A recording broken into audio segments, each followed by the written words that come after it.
Today's match has made quite the splash here in the HGC when we get a Cho'Gall versus a Genji, and Fnatic earned another victory. They were up 2-0 over their opponent, Synergy, who was looking for maybe their first win in game number 3. Both of the teams have definitely tried to show us something unique today.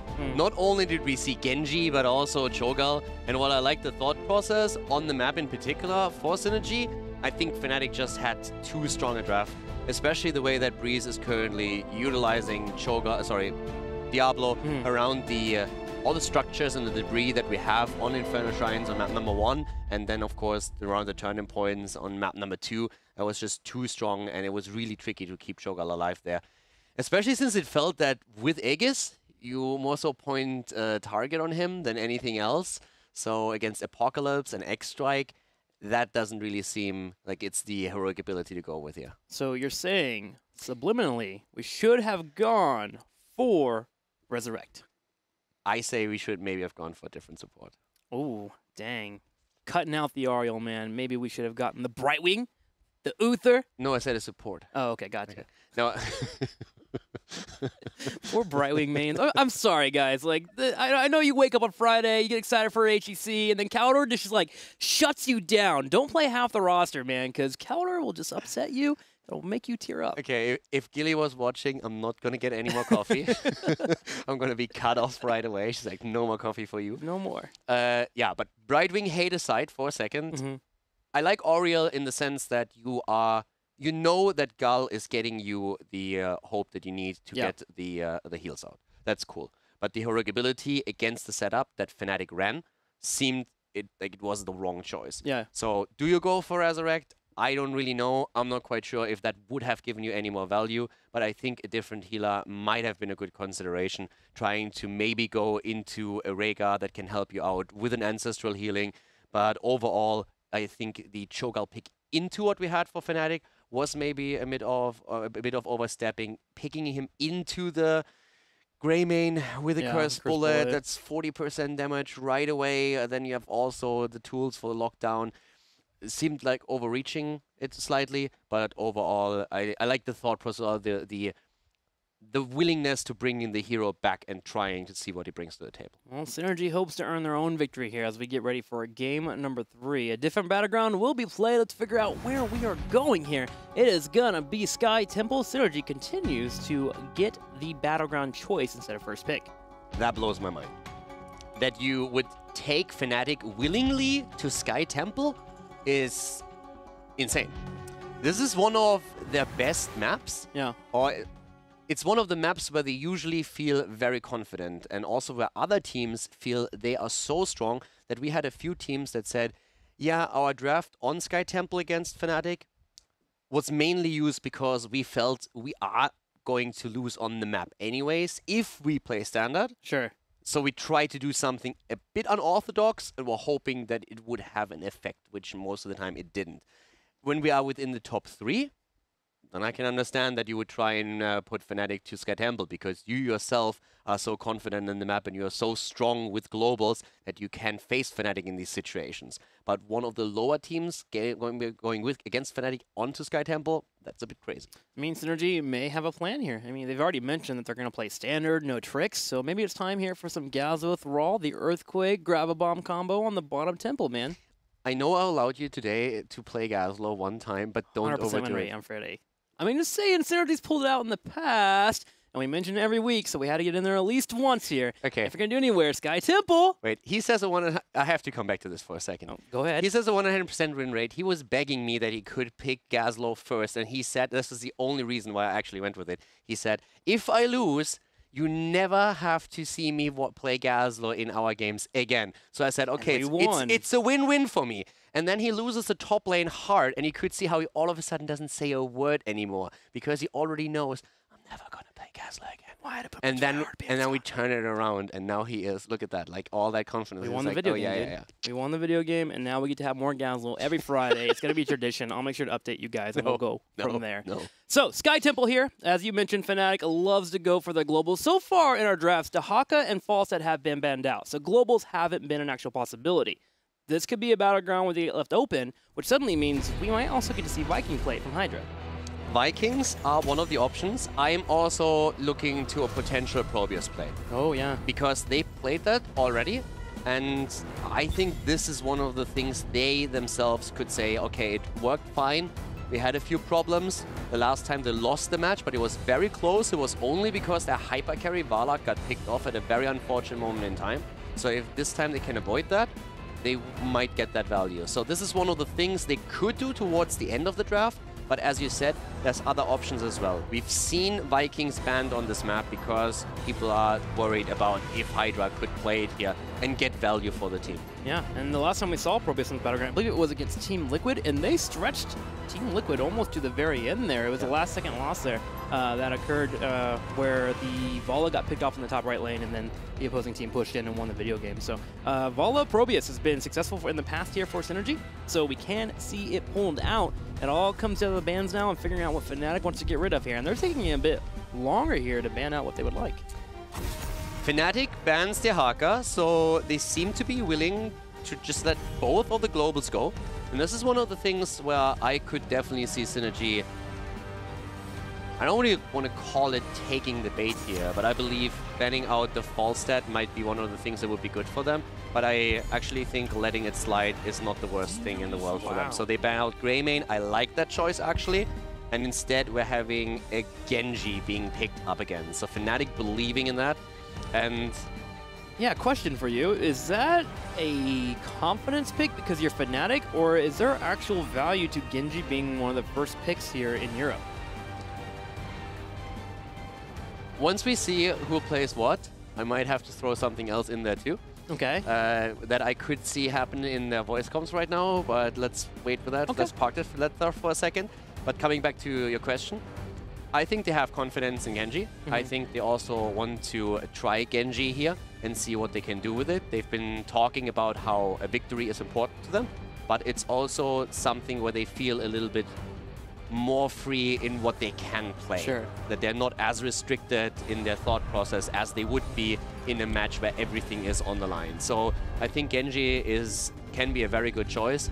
And I assume that them picking it this highly just means they want to make sure that it doesn't get banned out against them or counteracted. But as you can see here, Varian makes a very good counter to Genji. He's in general a very, very solid hero against mobility heroes, against Tracer, against Zeratul, against Genji now on top of that too, simply because he has Taunt as a tool after level 10. And Zarya is a good pick here too, simply because what does Genji want? He wants people to be wore down to the point where he can get that kill or at least get in the back line and put such a threat that the team stops fighting as well as they would like to. They become unoptimized.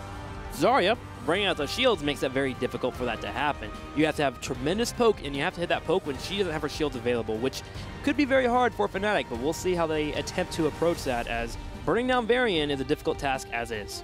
Zarya gives you a very strong 4-man normally, but you have to be careful if you need to split more than that. Fnatic currently probably thinking how best to play around the Zarya here. And we have a Nubarak once more and Malfurion. And Nubarak in particular is a hero that Fnatic really loves to play.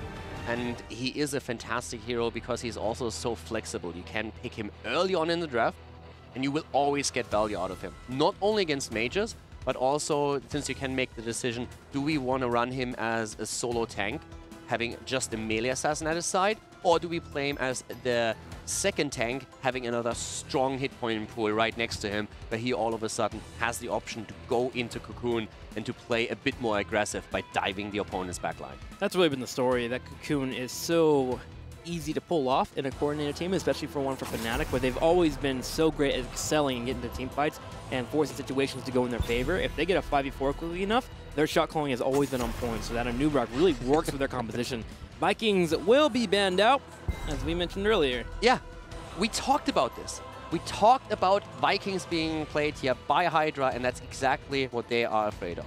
They're saying, we've seen you do this before, and we are not going to fall into a trap where we have to be all around the map all of a sudden and try to catch up with the Vikings while at the same time holding a temple. So Hydra gets counter-banned again. But again, our next thought process was, Are they going to come back with a Probius choice that they had once in the past? I am worried with the Probius choice in a Genji. It's a very hard match to pull off. Yes. That's the only fear I have here, but if anyone's confident, it's probably going to be Hydra or ADRD into the matchups, so we'll see if that pops out. I agree completely with your point, though. Picking a Probius might be something they were thinking about at the beginning of the draft. Yes.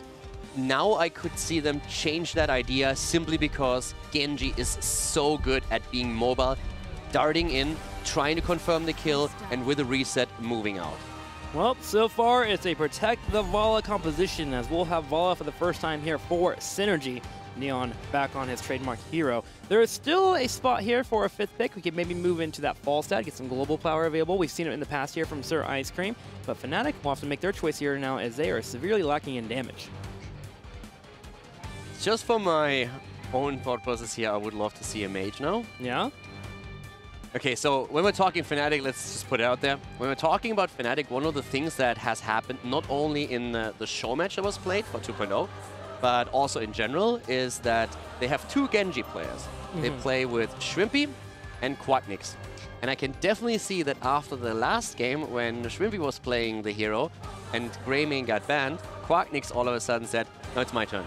Now I play Genji and I show you how it's done. I can totally see that in their comms that they're trying to do that. So it wouldn't shock me at all. And now Abathar is taken. That looks like a hero that potentially could also be played by Shrimpy if Wooby doesn't have to play it.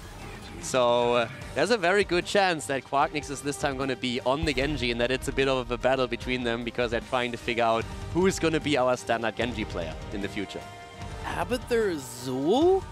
So you have Abathar hat for Genji. And then Zul, of course, just to clear out waves. One of the best ways to beat a variant composition when they group up heavily is just to push him out. Abathar can be helpful with that too, but Zul more effective at clearing those waves. And think how cool it is that we have Zul. Yeah, on Sky Temple. Zul on Sky Temple. We haven't seen that guy in a long time. And now all of a sudden he's back. So Zul with a prison as a setup. That is actually starting to be a really interesting setup here. It also would really help to use a Bone Prison on an overextended Vala, for example, to make it easier for Genji to get the kill in. It could also be just simply the setup for the X-Strike. Yeah, it's incredibly good. And remember, Oriel not having cleanse, it becomes very difficult to actually deal with that Bone Prison. There were moments when you get to mid to late game where you just cleanse out a Bone Prison, Zul becomes ineffective in the fight, you dive in and you win the fight. That not being available. Okay, no way. Synergy. No tricks today at all. Here's a Cho'Gall, here's a Murky. Let's go in. All right, so we got the Merkster here on Sky Temple. What's happening? Octograb Murky on Genji, and you just shut him down? We went from Cho'Gall into Murky, and we have on the other side a Zul, Abathar, Genji. I still assume that what we're going to see here is Zul with a Bone Prison and just setting up Genji, saying like, dude, that's all I could do for you. That's it. Here's your target. Enjoy. Take it down, and Abathar helping out with a head. And if Genji doesn't kill it, then I probably should see a lot of blame game happening in the Fnatic comms. They are probably enjoying that match so far, but Murky, is that going to change something for them here? How is that bot lane looking? All I have to say is welcome to HGC Week 10, as we started off with a big bang. Now, Murky's late game nowadays. He can hang out with Zul actually pretty well. He can drop down the pufferfish. Zul doesn't actually want to waste time clearing that pufferfish, because if he does, he mixes out on the rotation, so he can push that advantage that he does have available. So Murky can make sense here in terms of, okay, I just want to keep clearing what Zul brings my way, use the bribe talents, keep moving up, and just make sure we shut down Zul. Now, the fear I have is, what does Murky do in this composition? Does he go for Octograb and just lock down Genji? Is that the way that we go here? And then if Genji falls down, Fnatic has no tools to fight? Or what's the plan? I would love that. Yeah, I think that's the plan here. Let's go into it. Game number 3, Murky versus Zul. Definitely thought I would be saying that when I took this job. Let's go ahead and go into it. It's going to be Sky Temple. It is indeed going to be Sky Temple. It is our 3rd game in the best-of-5 series, and Fnatic has a commanding 2-0 lead. They want to make this a sweep. Let's see if they can pull it off. To the left side, we have, for Synergy, Hydra. Who else? On the Murky, we have Power of Dreams on Oriel. Okay. Sir Ice Cream on Zarya. We have Neon on Vala and Sevkaja on Variant. So a role swap for the Russian team. Sefka gonna lead his team, the team captain here. He'll be on the very end. Smexy on the right will be on Malfurion. We're gonna have Breeze on the Nubarak. We're gonna have Quacknix, as you called, playing the Genji. We'll see if he can be a pro Genji. Schwimpy will be on Abathur, and Wubby will be on the Zul. And let's just put this out there before this match gets started. These two teams came out to put on a show, and man, are they doing so. Yeah, the entertainment value is definitely skyrocketing in this show. And I love that we have now Quacknix on Genji. This is definitely an internal Fnatic battle, them saying, who's playing Genji in the future? And Schwimpy immediately saying, boss, I'm in, give me Genji, and Quacknix right away says, no. You had the last one, this is mine now. And so they have to figure out who's going to be the Genji player in the future, or are they just simply going to have some overlap here.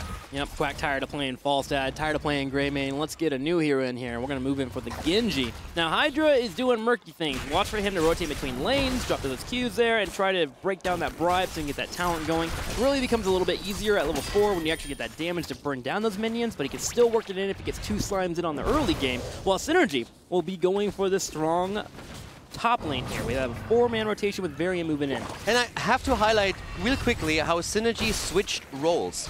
Sefka is, from his background, traditionally a player that loves to play on the DPS.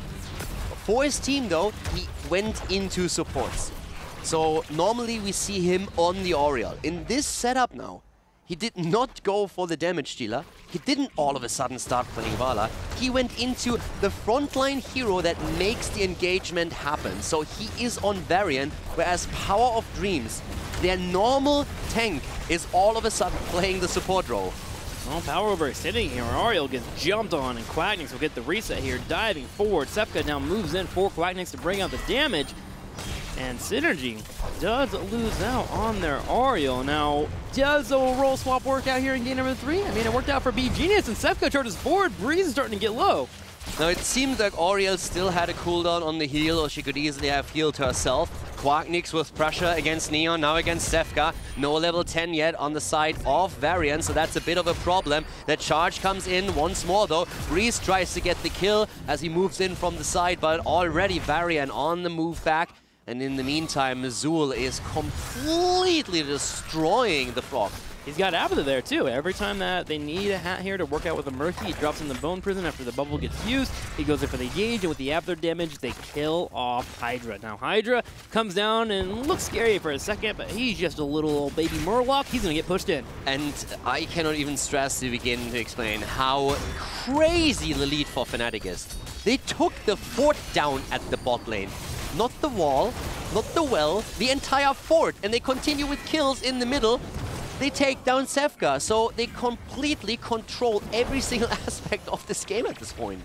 Now, do note, Synergy does have a solid late game with Murky when he starts getting those slime talents finished up, especially when he moves into level 16. But the question is, do they even get to 16 on a half-decent footing? Yeah, exactly. That's very scary to think about, especially with Abathur being in the mix and Zul just constantly pushing in the opponents. Fnatic has level 7. They want the camp. They go in. They move straight in with a good stun combo. Once again, Vala finds herself in trouble, but she's not the only one. Zarya, the first one to fall as Neon gets obliterated. Quacknix zipping in on the Genji, taking her down, gets the reset, and moves out half a second later. Fnatic with 4 kills against 0 already.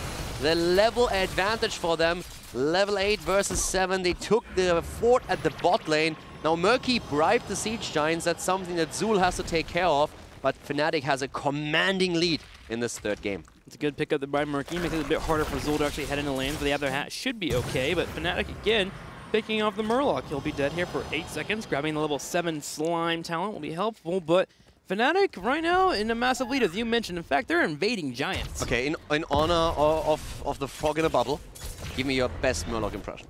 Murgle. Nailed it. That's it? That's all I got, dude. Give me yours.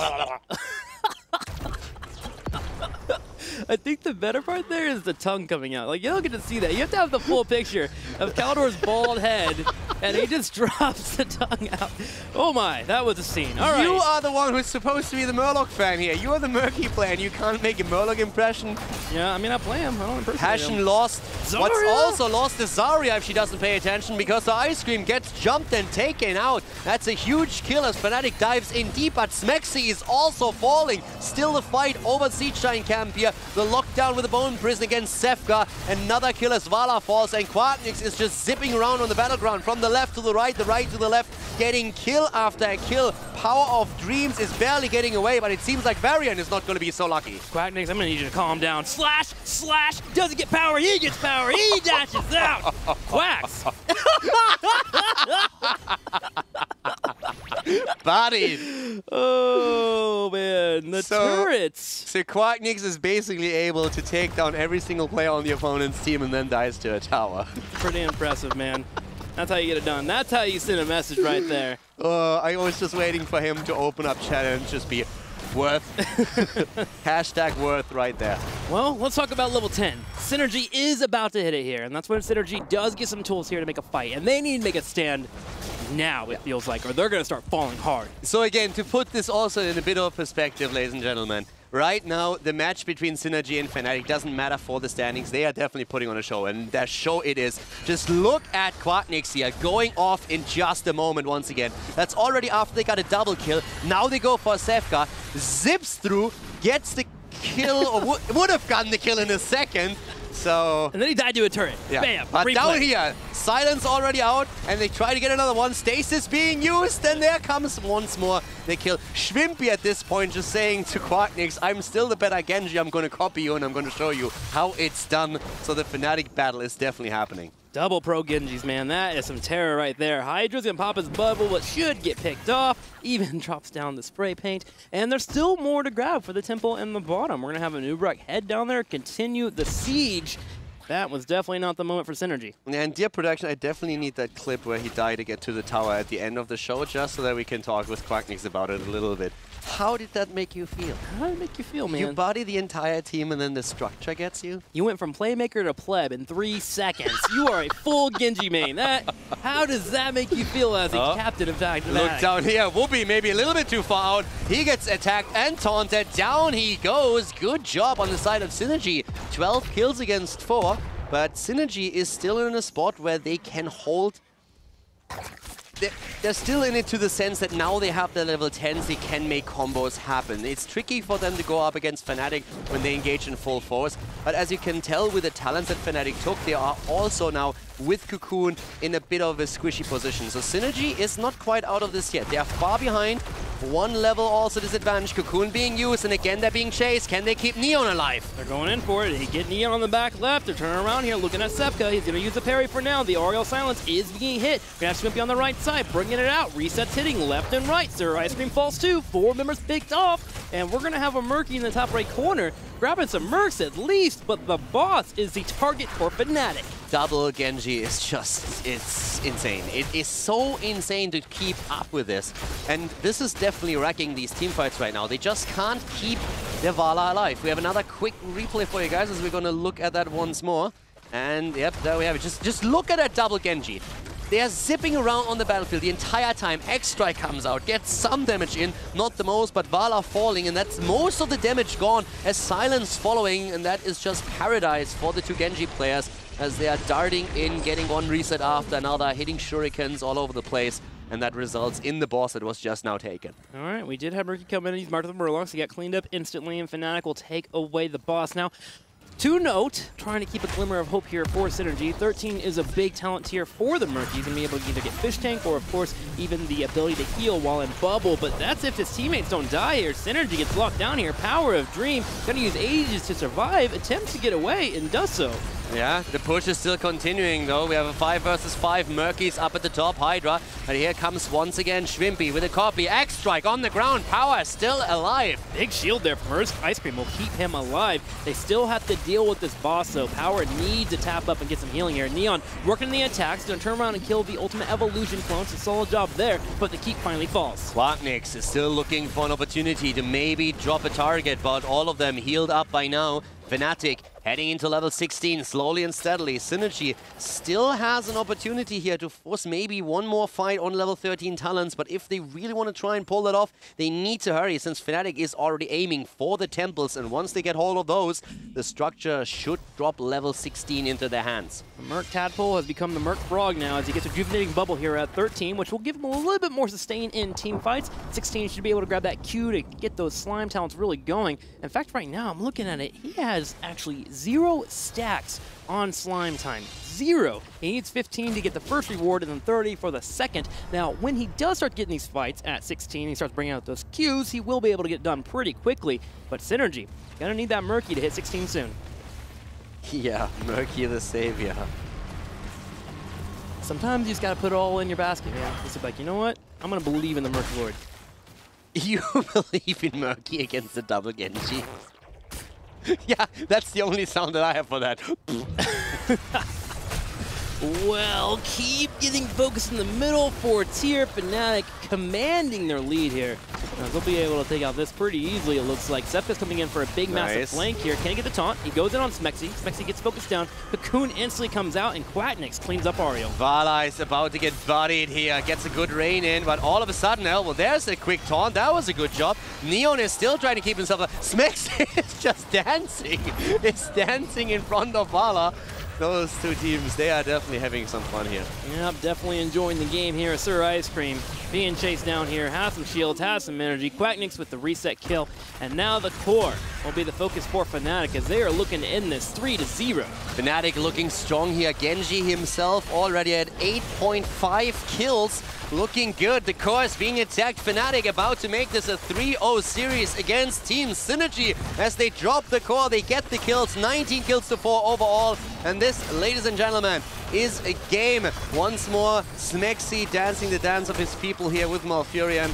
And that is the end of game number 3 in the series. Fnatic takes it without dropping a map. Yep, looks like Synergy's standard play was not enough to play against Fnatic, the top tier here in the seedings for #1 and HGC Europe, and they gain another victory under their belt with that 3-0. And Fnatic just looking dominant, man. The double Genji play does look pretty terrifying. And I can already tell you that right now Quacknix is talking to Shrimpy and tells him, you see, that's how it's done. I'm the Genji player here. I am the Genji man here. And you know what? I have no complaints, man. His resets were on point. His patience was great, too. There was a moment in the middle where he had the double kill with the fort that we saw, and then, you know, he died. But before that, he waited so long before he moved in for his strike. He knew that Ariel wanted to use Aegis at the last second to deny the reset, and he just kept sitting around the side the entire time, waited for it to come out, and then moved in for the engage. So Quacknix looking really solid on a hero that's come out, what, 2 weeks ago? Yeah, they definitely have been playing quite a bit with him, not only in their scrims, but of course also then in Hero League. Same time though, Synergy, they've been trying here, of course, but you could tell that they definitely didn't want to show too much. It's a weird moment when you know that you have a team watching you or 2 teams watching you, that you have to face one of them in the Crucible. Yeah. So you don't want to show your best strategies here. You still want to put out a show for the viewers, of course. And I think we can't blame them there. We have a Cho'Gall, we have a Murky. I'm happy. I see Cho'Gall, I'm happy. I would pay for that show, honestly, here. Let's go ahead and hit up our boy over here, Quacknix. Quacknix, welcome to the show. Thank you for coming on, man. Who's the better Genji, you or Shwimpy? Wow. I mean, I don't want to answer that question. You have to answer that question. You're on the spot. I'll let you guys decide. I mean, I'm going to go ahead and vote for you, Quacknix. He didn't die to a tower, so... I did get 3 kills on the cup though, so I think it was worth it. PJ Salt. Oh, man. I pulled the Araken. It's famous. Always enjoy having you on the show, man. How does it feel to come out today and end the second phase here in HGC with a solid 3-0 victory over Synergy? You guys continue to be in the #1 spot. Yeah, I mean, obviously, we already had the first spots secured, so this match doesn't mean as much, but it's always nice to just go in and do our thing, and then this time around also, you know, getting to show some niche picks, as I mentioned earlier. But I'm always like for the try hard, so like I always wanted to be full focus, full try hard still. So it's fine to pick a bit like this, but as long as we keep it serious, you know, and actually try to go for the 3-0, which we did, so I'm happy. Awesome. Well, great Genji play. Jokes aside, let's go ahead and talk about Genji.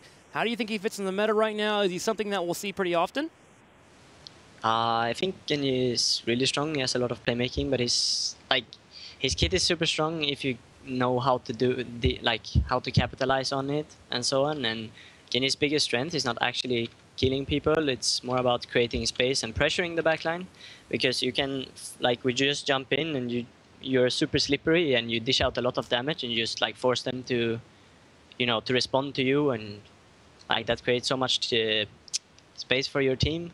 And obviously it's also super good for finishing stuff off and high mobility and so on, but he does have some weaknesses when it comes to wave clear and so on, which is so important in this game. So in general, it's important that you know how to draft with him and so on.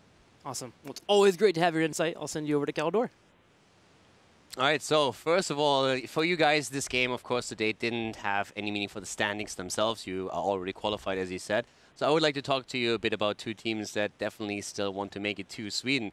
Dignitas and Team Liquid. Both of them still have a shot to go into the #2 spot, but that means that, first of all, we have Team Liquid with the chore today. They need to defeat their opponent, BGenius, without dropping a single map. It needs to be a 3-0. And then tomorrow, Dignitas has to lose a map. That's the only way how Team Liquid can get the #2 spot. Do you think that Liquid can make the 3-0 happen against BGenius, given how strong BGenius is right now? And do you believe that Trick can take off a map of Team Dignitas? For Team Liquid, I think so for sure. However, as we have seen, I don't know, for 2 weeks now, they are a bit in a slump, whilst it's the opposite for BGenius, as they really stepped up their game and, with the roster, not roster changes, with the, what is it called? Role swap. Yeah. Role swap, exactly. So they have really stepped up their games, while Liquid, is struggling a bit right now. So it's not impossible to see an upset from BGenius. I don't think they'll actually, win the series, but I think 2 weeks ago, Liquid would just 3-0 them really easily. But it's gonna be interesting to see, and I don't think Trick will take a game from Dignitas. Okay. Wow. Clean cut. Dang. Fnatic's laying on the wall there. All right, before I let you go, the mid-season brawl. That is the next big step for you guys at home. Now, what are you going to do to prepare for the match, and are you excited to play in Sweden? Yeah, of course. Really excited to play in our home country and so on. The support is going to be amazing. I can't really tell you what we're going to do to prepare, but obviously we're going to look into having a boot camp and, just try to make the best out of it, coming out very prepared as we did for BlizzCon, because we want our revenge on the Koreans. That's where our focus is at. Everything else is irrelevant. Awesome. Well, I look forward to it. Before I let you go, man, congratulations on your victory today, but as always, shout-out time. Yeah, so I actually want to shout out to all the fans and so on, and I hope to see a lot of people at DreamHack Summer. It's going to be amazing. And obviously, shout out to my team. Good play throughout the entire season. I want to thank you guys. You're doing a great job. And the whole, Blizzard and everything, I guess, for the whole, HGC. Thank you. We get it. Everything. Thank you. Quite makes you the best. Congratulations to Fnatic. Class act from him, as always.